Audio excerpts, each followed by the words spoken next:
de la crèche et Nativité, soustraite à l'abri des regards.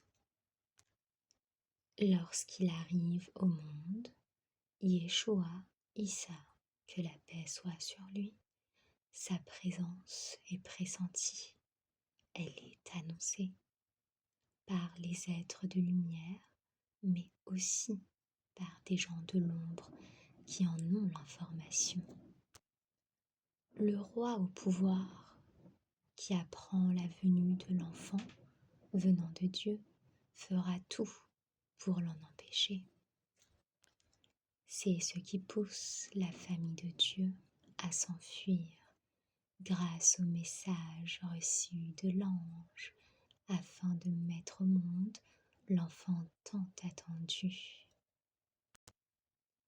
Il se réfugie à l'abri qui donnera cette image que l'on connaît tous de la nativité, où des êtres, des animaux et des étrangers venus du bout du monde accueillent l'enfant venu de Dieu. Mais tout cela se passe secrètement. Ils partent du lieu d'origine pour se mettre à l'abri, là où ceux qui sont présents, ceux qui savent, viennent accueillir et se porter témoins. La naissance, ici, nativité, qui est un moment sacré pour tous, a été contrainte par le pouvoir du roi au pouvoir, empêchée de se faire en paix, contrainte, rejetée, crainte.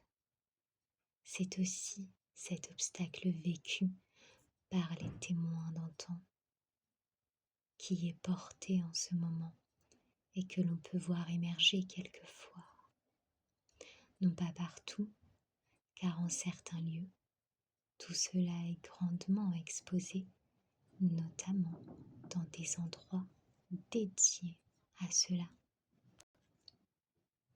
Ce rappel de la douloureuse décision de devoir quitter les lieux connus, s'en aller vers ailleurs, dans l'urgence totale due à la décision menaçante du roi au pouvoir et de ses gardes qui refusent tout cela et qui souhaitent donner la mort. Dans l'urgence de mettre au monde la vie qui est d'office sérieusement menacée de mort.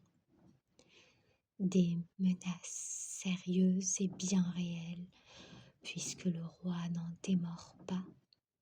Il cherche cet être qui va donner la vie et cherche à tuer l'enfant qui arrive dès son arrivée, voire avant même qu'il ne soit né. Ces menaces, le dispositif de mise à mort mis en place par le roi, cette insécurité, ce danger de mort imminent pousse les êtres porteurs de l'enfant de Dieu à s'enfuir de là pour aller se mettre à l'abri, empêchant de vivre la naissance en paix par danger, par crainte, par obstacle du pouvoir qui refuse tout cela. Mais au-delà de tout cela, l'enfant venu de Dieu et tout l'événement que cela représente, tout le miracle de cela ne vient pas pour être exposé à la vue de tous. Il ne vient pas non plus pour être attendu, ni pour être accueilli par le roi au pouvoir et le pouvoir en question, ni pour y être reçu et exposé. Au contraire, la naissance de l'être venu de Dieu est d'abord secrète. Bien sûr, elle est visible et même sur tous les plans et dans toutes les dimensions. Et c'est ainsi que le secret se répand, telle l'annonce d'une bonne nouvelle. mais le secret répandu de la bonne nouvelle lorsqu'elle atteint un cœur fermé est prise comme une menace, un danger pour le roi égotique, une menace pour le pouvoir, une atteinte au pouvoir. Pour pouvoir donner naissance à celui qui porte l'Esprit de Dieu, il se retire donc de là où il s'était.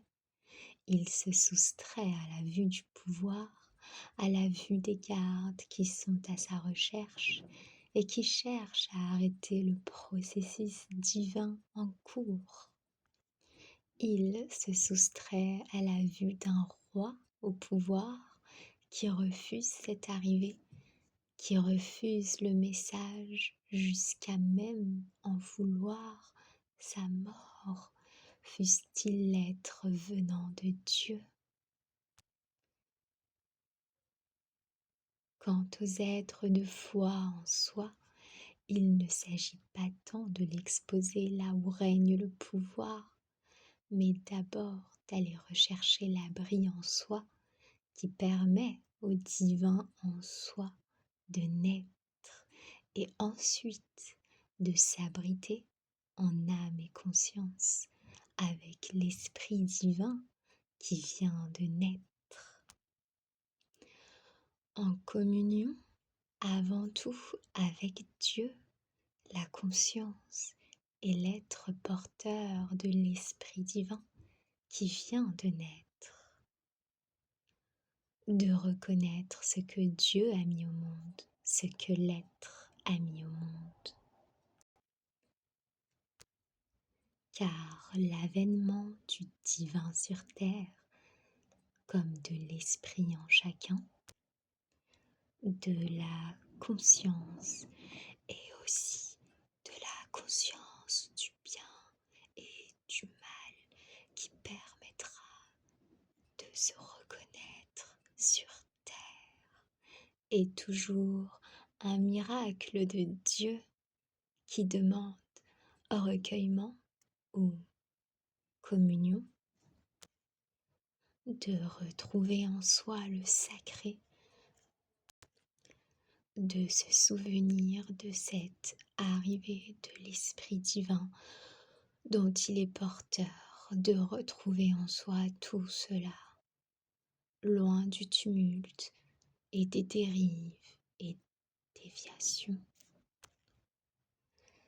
La nativité n'a pas eu lieu au sein des établissements de pouvoir, elle a eu lieu dans un lieu retiré, à l'abri, évoquant le bien fondé du retrait ou du lieu tenu secret, soustrait au regard, surtout lorsqu'ils sont malsains et menaçants. La nativité, la naissance du messager autant que du message n'a pas eu lieu dans un lieu d'établissement de pouvoir, ni auprès des représentants du pouvoir. C'est tout le contraire, c'est absolument le contraire. Elle a eu lieu en privé, c'est-à-dire en dehors du pouvoir, mais elle a eu lieu auprès du peuple et des gens du peuple, non pas à l'intérieur d'un établissement de pouvoir, mais bien au contraire, au sein du peuple, tout proche du peuple, tout près des animaux, et même dans la nature même, au plus près des êtres humains et des animaux. Ainsi, la naissance, la nativité ne demande pas nécessairement à être représentée au sein même des lieux de pouvoir, ni au sein des lieux de représentation, mais bien au contraire, à l'intérieur de soi et chez soi. avant toute chose, car avant tout, ce fut un lieu à l'abri, simple, rudimentaire, peut-être même précaire, mais propice au recueillement et à la reconnaissance de ce qui est en train d'avoir lieu avec ce qui est en train de naître et tout ce que ça implique désormais. Car le sens de tout cela, c'est bien la reconnaissance du miracle de Dieu ici, de son arrivée miraculeuse, de son messager porteur de l'Esprit sacré et porteur de la bonne nouvelle pour ce monde. Le message suivant. Fin imminente du temps des ténèbres sur terre. Place à la guérison et à l'amour.